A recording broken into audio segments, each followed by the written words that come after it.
domain.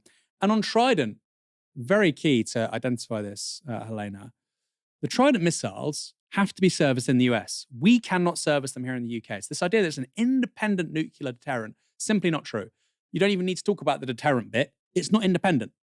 Because unless it's serviced by the US, Trident does not work. That's quite a big stick for somebody like Donald Trump, isn't it? Now, I've been saying that for years. And I was mocked by many, many people, serious, intelligent people in British politics and the media. And now you've got American nationalists on X saying, lol, the Brits, they'll do what we tell them because they don't even have a nuclear capability. If we don't want them to have one, they don't have one, lol. That's the reality of the situation. And the entire British public has been systematically lied to by the media and our political class to not disclose that information. They've been lied to. We will have to pay $100 billion plus to renew Trident. That is effectively a subsidy for American strategic defense. We are subsidizing a global system, which effectively is, like I say, an extension of US interests and US power. The British taxpayer is paying for that.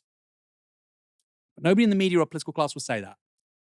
Because, if you want to progress, the BBC, Sky News, etc., don't talk down the special relationship, even though that's exactly what we need to do if we care about people in this country.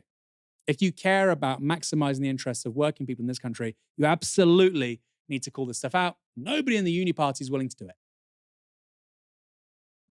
Now, there's a couple of things here that Aaron said that I have an issue with.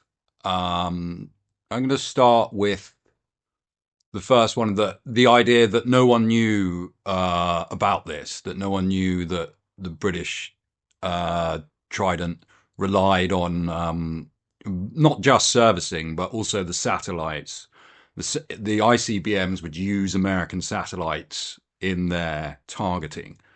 So, first off, this isn't a secret. I already knew this. Aaron's just sort of, it's not talked about much, but it is discussed in the press. I've seen this in the mainstream press.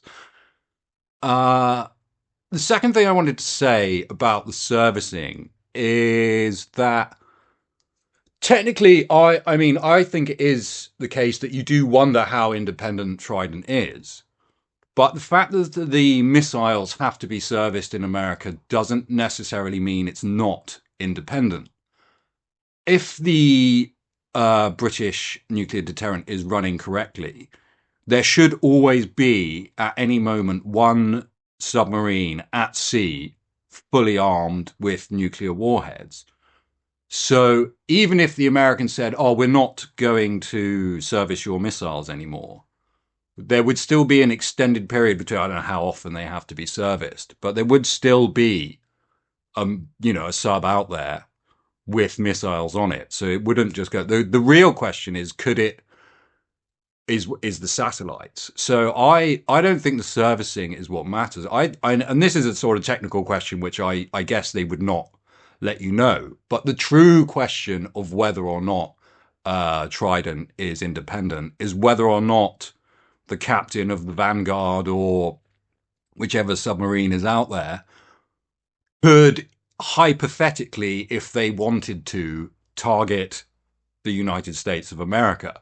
Now, I'm not suggesting that we should do that, but if that is technically possible, whether we have to have the missile service there or not, obviously they can refuse the service and then we'd have to find some way around that, or